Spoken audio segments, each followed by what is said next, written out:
우리 다 함께 하나님의 말씀 베드로전서 2장 24절을 읽겠습니다. 우리는 지난 시간 하나님의 영웅들 성전 건축가라는 제목으로 말씀을 우리 공부하고 있었습니다. 잠시 이 아침 구원에 관한 이해를 다시 한번 생각해보고 말씀을 진행하겠습니다.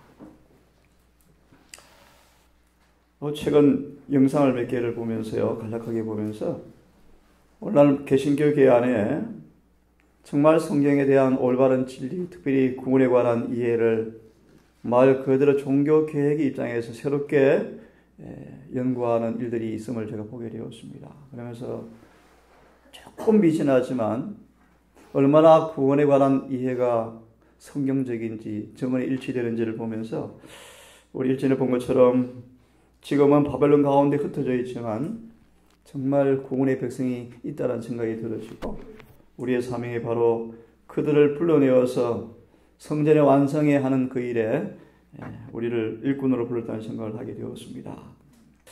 이 부분을 보기 전 여러분, 우리 정언에 그렇게 말씀하십니다. 가장 정확하게 정의합니다. 구원은 예수님과 하나가 되는 것이다. 그렇게 말씀하셔요. 너무 분명한 정의죠, 그죠? 이걸 다양한 방법으로 풀이할 수 있겠지만 아주 분명한 정의입니다. 구원은 주님과 하나가 되는 것입니다. 좀 더 쉽게 말하면요, 우리 안에 구주가 내재하는 것입니다, 그죠?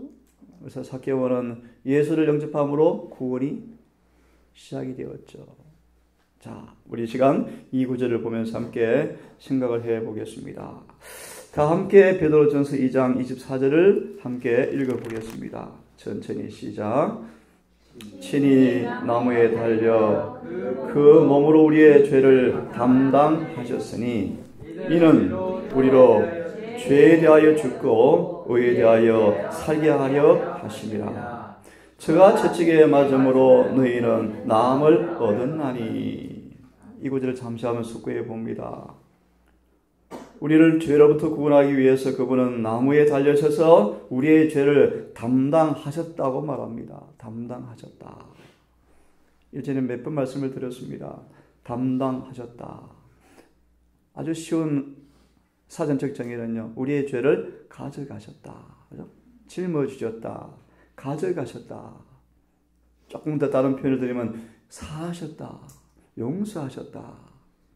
그래서 이 구절을 요한복음 1장 29절을 인용해 드렸죠. 보라, 세상의 죄를 지고 간다 뜻이 담당한다 뜻입니다. 용서한다 뜻입니다. 우리의 죄를 지고 가시는 분, 영어 성경을 보시면요, 가져가시는 분, 그렇게 되어 있습니다. 우리의 죄를 가져가시는 분을 바라보아라. 이것이 어린 양을 바라보라, 그런 뜻인데요. 잘 보시기를 바랍니다. 죄를 담당하셨으니, 그러므로 우리는 이는 죄에 대해서 죽고 의에 대하여 살게 하려 하심이라.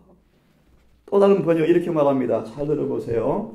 이것은 죄들에 대하여 죽은 우리가 살아서 의에 이르게 하려 하심이라. 이렇게 번역합니다. 그분께서 채찍에 맞음으로 너희가 고침을 받았다라고 말합니다. 이 구절을 복음적인 가정부들은 한번 참조해 보십시다. 2장 24절에 이렇게 우리에게 말씀을 하십니다. 히브리 2장 14절의 말씀, 7장 25절의 말씀을 함께 인용합니다.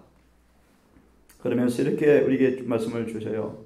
단호히 저항해야 할 악습이라는 제목으로 우리에게 주고 있습니다. 주님께서는 죄로 인하여 생긴 비애와 슬픔을 담당하신 분으로 묘사되었다. 그분은 이 일을 하시되 우리를 동정하시는 친구로서 하실 뿐 아니라 우리의 대속자로서 그렇게 하신다. 이 친구라는 표현이 히브리 2장 14절을 암시하는 말씀. 우리의 혈과 육을 함께 지니셨다. 그렇죠? 우리 비애를 잘 아시는 분이시다.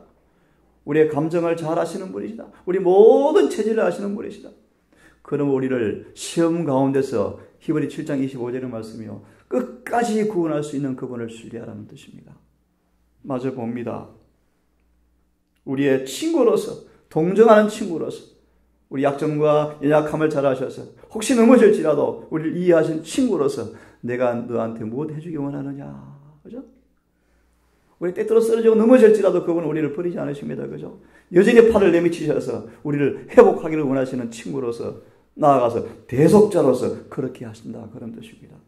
그러므로 우리는요, 우리의 죄들, 곧 이기심, 거친 성질, 게으름, 그릇된 버릇과 습관 등의 죄는 적극적으로 굳세게 서서 물리쳐야 한다.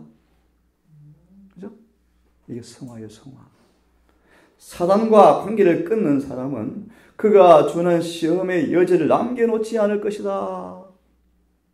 이 부자 국가는 여백을 남겨둠으로 끝내는 멸망이 버리잖아, 그죠? 여백을. 하나님과 우리 사이 여백을 남겨두면 안 돼요. 굴복은 완전하셔야 돼요, 그죠? 네. 또 미지근하면 다 마귀한테 잡아먹혀버려요. 그리스도께 나오는 사람들이요, 그분이 죄를 담당하신 분이심을 깊이 생각하라. 그 다음을 잘 보세요. 구원에 관한 이해입니다. 회개하는 영혼들이여, 한번 같이 읽습니다. 시작. 그대를 구원하시되 그대의 죄 가운데서 구원하시는 것이 아니라 그대의 죄로부터 구원하시려 준비해 놓으신 것을 믿음으로 붙잡으라. 아주 구원에 관한 잘 정의를 해 놓았습니다. 이걸 조금 더 쉽게 이해해드리면 영어로 보시면 이렇게 되어 있습니다. 그대를 구원하시되 계속 죄를 짓고 있는데 그들을 데려가는 것이 아니라 죄로부터 죄를 그치는, 죄를 제거하는 구원을 주시기 위해서 그분은 기다리신다. 그런 뜻입니다. 그렇죠? 한마디로 구원은 무엇이 해결되어지는 것입니까? 우리에게. 네, 죄가 해결되어지는 것. 여러분 기억하죠? 계시록 1장 5절. 죄에서 뭐 하시고? 해방하셨다. 베드로전서 2장 24절은요. 고쳤다. 그죠? 고쳤다. 해방하셨다. 고쳤다. 나았다. 우리 어제 찬미 불렀습니까? 예레미야 8장 22절에 찬미를 불렀죠. 시온에 향유가 없느냐? 기름이 없느냐? 의사가 없느냐?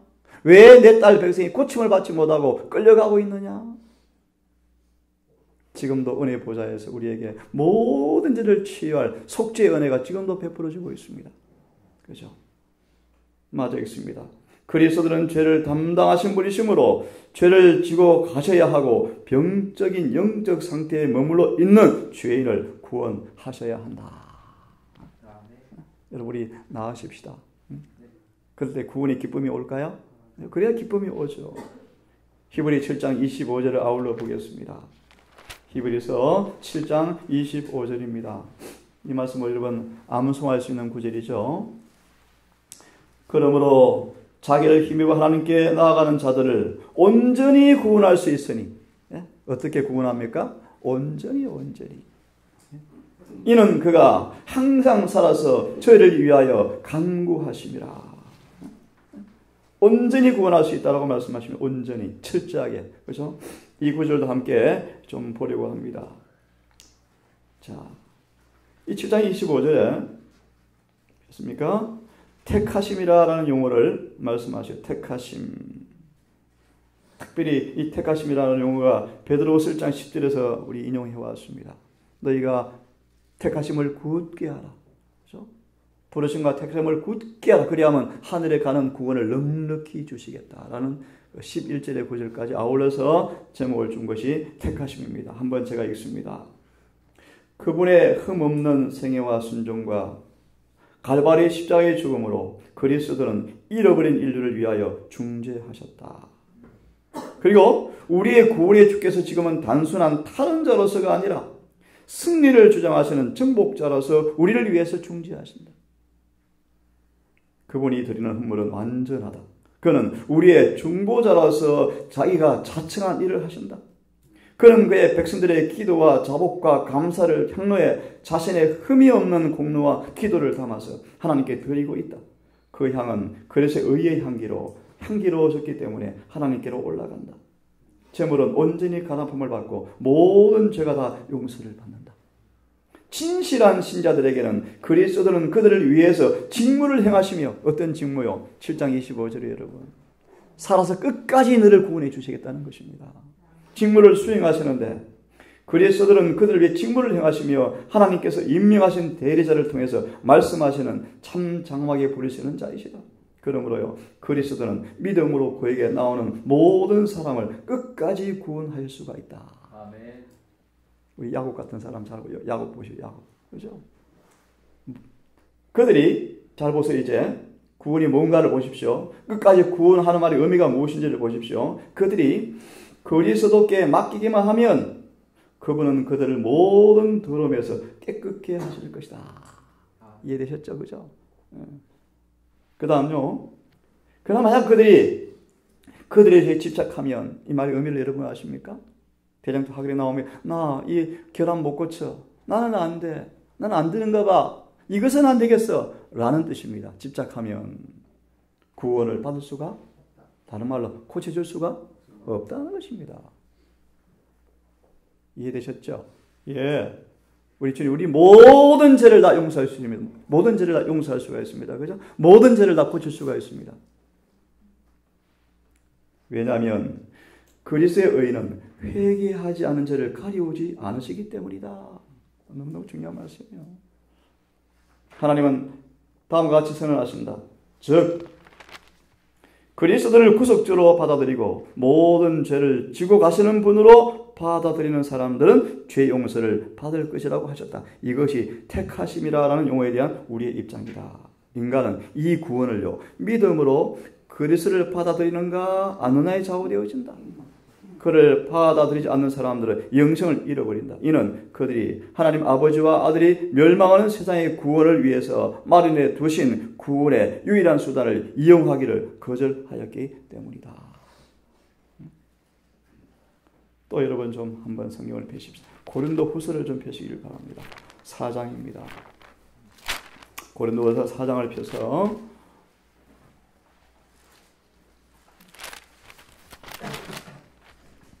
3절에서 6절의 말씀을 먼저 좀 보겠습니다. 고린도후서 4장 3절부터 보겠습니다. 만일 우리의 복음이 가리웠으면 망하는 자들에게 가리우는 것이라. 예수님이 3년 반 공생하는데 그렇게 허다한 사람이 그분을 따랐지만 그들의 눈에 여전히 복음이 가리워 있죠. 그죠? 구절을 못 알아봐요. 가리워 있어요. 왜 그런가를 잘 보십시오. 이는 그 중에 마귀가요, 세상의 신이 믿지 아니하는 자들의 마음을 혼미케 하여, 중요한 말이요, 그리스도의 영광의 복음의 광채가, 읽은 말씀을 영해 의가, 이 의요. 그렇게 원했던 의가 여기 들어있는데요. 그들은 자신의 의를 세우려고 예수를 끝까지 거절하죠. 로마서 10장 1절, 2절, 3절의 말씀. 쌍수를 들고 욕을 하면서 예수께 달려들죠. 그죠? 이 의를 알아보지 못했어요. 그 이유가 여러분 먼저 아십니까? 깊이 공부해 보시면요. 이 의는 절대로 죄를 덮어주고 가리우지 않거든요. 이 의는 교만과 자존심 가지고 절대 붙잡을 수 없거든요. 이 의는 욕심 가지고 절대 만들 수 없거든요. 이 의는 절대 주님께서 아침에 주지 않거든요. 사람들을 얼려 주지 않거든요. 누가 4장의 말씀을 넘겨보시면 합니다. 이 의는 모든 죄를 다 덜추어내버려요. 그리고 태워버리기를 원하셔요. 자, 여하튼 봅니다. 복음의 광채를 비치지 못하게 함이니 그리스도는 하나님의 형상이니라. 그래서 우리 그제 보았습니다. 고고 3장 18절. 율법과 복음 사이에 이 안개가 다 그리워지고 수울이 다 그쳐지고 우리 시야에 이 영광이 딱 반사되어지면 모든 사람은 주님께로 끌려가 버릴 것이다. 그죠? 쉽게 말합니다. 지금 우리의 마음속에 왜 예수께 대한 열성이 없는가? 주님과 우리 사이에 뭐가 끼어 있는 거예요? 안개. 수건요. 꽤 많습니다. 수건의 내용이 많겠죠. 그죠? 영적 게으름, 나태함들, 자존심들, 교만함들 많습니다. 그래서 끌려가지 않아요. 신앙의 뜨뜻미지근한 것입니다. 그래서 정언을 다시 소개해드리면 그 안개가 거쳐지면 뭐한다? 끌려간다. 그 다음 뭐라고 되어 있죠? 그들은 더 이상 하나님을 거슬려 범죄하여 사단에게 영광을 돌리는 일을 영원히 거치게 될 것이며 더 이상 하나님의 제단에서 눈물을 흘리지 않을 것이다. 뭐 한다는 것입니까? 이긴다는 뜻입니다. 승리한다는 뜻입니다. 그게 바로 복음의 능력입니다. 여러분. 오늘 그런 구절을 만나시고 바라보시고 교제하기를 바라는데 돌아와서 계속 있습니다.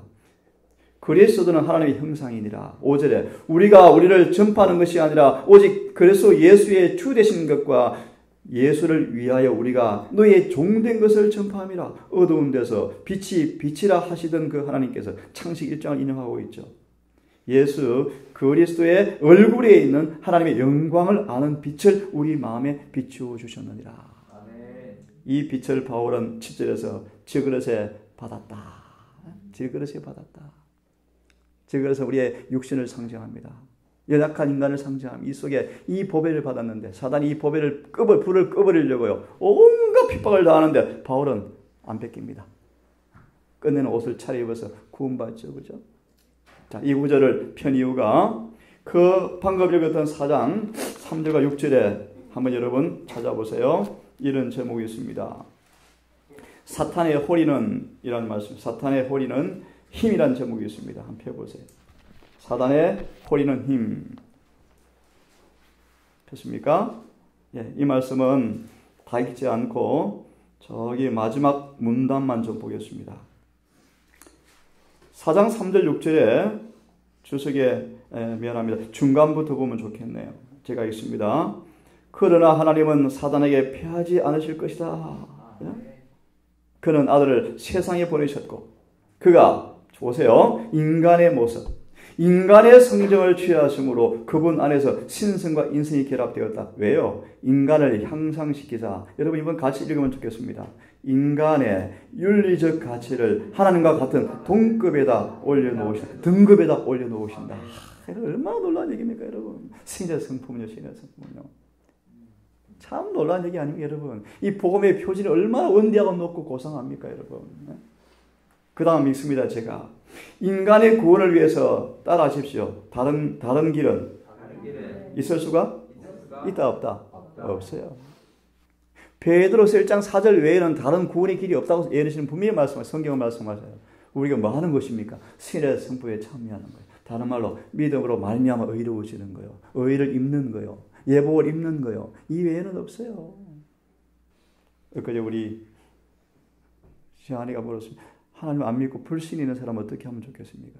다 수건을 벗겨줘야죠. 예수님을 소개해. 예수님을요. 그 어떤 무리가를 잘 소개해 줘야 돼요. 그래야 인간의 수건이 벗겨져요. 자, 하여튼 그 시간 계속 맞아 있습니다. 그래서 이렇게 말합니다. 그리스도는 나를 떠나서는 너희가 아무것도 할 수 없음이라고 하신다. 그리스도 곧 그리스도를 통해서만 생명의 셈이 인간의 성정에다 생명을 줄 수가 있고 그의 취미도 바꾸어 놓을 수가 있고 그의 애정을 하늘로 흘러가게 할 수가 있다. 지난주에 공부하고 보니까 한 분이 고백을 하시니까 한 분이 뭐 기뻐하시대요. 이제 고기도 끊어야 되겠네. 이런 얘기까지 나왔습니다. 다른 공부하는데. 그래서 다음에 좀 찾아달래요. 여러분 예수님을 참으로 알아가면요. 애정과 취미가 바뀌어요. 바뀌어요. 우리를 모든 죄에서 낫게 하시는 분이셔요. 맞습니까? 자, 맞아 봅니다. 신성과 인성의 결합으로 그리스도는 이해력을 밝게 하실 수가 있고 생명을 주시는 그의 성질을 허물과 죄로 죽은 영혼 속으로 주입할 수가 있다. 이것이 은혜죠. 은혜. 이게 성화의 성화. 다 이뤘다이 마아서 세대 소망. 그분의 속성을 만다 불어넣으신다. 계속 불어넣으신다. 그리하여 인간의 성전을 그분과 일치하게 만들어 놓으신다. 이때 그분도 의로우시고 우리도 의롭다. 로마서 3장 26절의 말씀이 이루어지죠. 그때 하늘의 심판은 만다는 거예요. 하나님 의롭습니다. 다 됐습니다. 그죠? 얼마나 하나님의 구원이 철저하고 완전하고 완벽하고 빈틈이 없고 흠이 없고 마귀에 참소할 거리가 없는 충분한 구원을 주시는 주님을 의지하시고 끝까지 구원하시는 그분에게 믿음으로 자신을 맡기기를 간절히 바랍니다. 로마서 11장 말씀을 더 봅시다. 로마서 11장 어제 한 개신교 신학 교수가요. 구원에 관해서 말씀하면서 로마서를 11장 인용하는데요. 참 마음이 들었습니다. 이 로마서 11장을 좀 펴십시오. 제가 로마서를 가르칠 때 9장, 10장, 11장을 이렇게 제목을 붙입니다. 현대 라오디게아 주시는 기별로 가르쳐요. 9장, 10장, 11장을요. 그래서 오늘 이 시간 11장의 한 말씀을 좀 보고 예내시를 보면서 마무리를 좀 하고요. 우리 성전 건축에 관한 말씀을 하다가 조금 다른 말씀을 드리면서 흘러왔는데요. 11장을 폈습니까? 예, 4절로 6절의 말씀인데요. 4절은 무엇입니까? 7천일을 남겨두었다고 말씀하죠. 7천일을. 그러면서 5절을 잘 보세요. 그런즉 이와 같이 이제도 한번 같이 읽습니다. 시작. 은혜로 택하심을 따라 남은 자가 있느니라. 이게 무슨 뜻입니까, 여러분? 은혜로 택하심을 따라 남은 자가 있느니라. 이게 뭔 뜻이에요? 좀 쉽게 말하면 그런데 여러분, 날마다 은혜를 헛되이 받지 아니하면, 은혜에 은혜를 자꾸 더하기 법으로 살아가면, 조금 더 다른 말씀 드릴까요? 정직하게 주어진 비도로 살아가면, 하여튼 그런 표현이 많이 포함되어 있습니다. 예? 자, 은혜로 택하심을 따라 남은 자가 있느니라. 이 구절을 여러분 한번 주석을 통해서 보고 마무리를 하려고 합니다. 11장 4절 6절을 한번 찾아보실래요? 선택의 조건들에 순응하라 라는 말씀이 있죠. 찾았습니까? 예, 이 말씀을 통해서 이 구절의 이해를 한번 해봅니다. 에베소장 4절, 5절, 11절 잘 아시죠 여러분? 사랑 안에서 우리를 택하사, 어디서 택하사? 사랑 안에서 택하사. 좀 더 쉬운 말로 우리가 믿음으로 계속 예수를 내 마음속에 내재하고 있으면, 그죠? 우리 예수 안에 거하면 그 하는 조건이 무엇입니까? 오늘 날마다 시간마다 분초마다 자아를 그분께 굴복해야 되겠죠, 그죠? 십자가를 지어야 되겠죠, 그죠? 예, 됐습니다. 주님께서 정하신 조건들에 순종하면 구원을 위해 우리를 선택하심이 변치 않을 것이다. 특별히 베드로후서 1장 1절로 12절의 말씀 잘 나옵니다. 네? 잘 나옵니다. 좀 적용상 설명을 드립니다. 매일 우리를 고쳐주시는 그분의 은혜에 늘 순응하면 우리를 성화의 사닥다리를 올라가게 만들어주겠다 그런 뜻이에요. 네? 우리의 게으름, 우리의 이기심, 우리의 나태함을 고쳐주겠다. 믿음의 덕을 지식을 쭉 나오죠. 마침내 우리를요 최고의 봉인 사랑을 완성시켜 주겠다. 이것처럼 부르심과 택하심을 굳게 하면 구원은 변치 않는다. 어제 신학교사 한 분이 그리스도 계신 게 구원 열차에 떨어지도 탈락하죠. 있죠. 어찌 한 번 구원이 영원한 구원입니까? 개신교 그런 노래 있답니다. 구원 열차 뭐 그런 노래 있잖아요. 구원 열차 한번 타면 하늘 직행합니까? 아니라는 거예요. 그러면서 원래 개신교회 한국교회가 특별히 타락했다는 거예요. 구원이. 자, 읽습니다. 그분의 계명에 대한 완전한 순종은 우리가 하나님을 사랑하며 죄에 의하여 강팍하게 되지 않았음을 증거한다. 여러분 그 다음 말씀을 좀 잘 보시죠. 같이 읽어보시겠습니까? 그리스도는 시작. 그리스도들은 매 시대마다 교회를 갖고 계시다. 어떤 교회를 갖고 계십니까? 이런 교회, 이런 그분의 구원을 경험하고 나누는 진짜 교회를 갖고 계신다는 것입니다. 그 교회의 본질 아니겠습니까? 교회 안에는 교회와 맺은 관계에도 불구하고 향상이 없는 사람들이 있다. 하지만 그들 자신이 선택의 조건을 깨어버린다. 많은 사람들이 그랬죠. 하지만 하나님의 계명에 대한 순종은 그분의 교회 특권들에 대한 권리를 준다. 그런 교회가 있죠. 그죠? 이런 교회는 절대로 쓰러지지 않아요. 이게 예언신의 기별이에요. 교회는 결코 쓰러지지 않는다는 것입니다. 요셉 같은 사람, 모세 같은 사람. 자, 오늘 여기까지 하고 마무리해야 될 것 같습니다. 구원이 뭔가를 조금 다시 한번 생각해 보았습니다. 여러분 오늘도 히브리 7장 25절 다시 유념하십시오. 살아서 역사하시는 봉사하시는 그분이 계시기에 끝까지 구원할 수 있는 분이 계시기에 오늘 그분을 의지하셔서 우리 모든 죄에서 죄의 타락에서 구원받기를 간절히 바랍니다.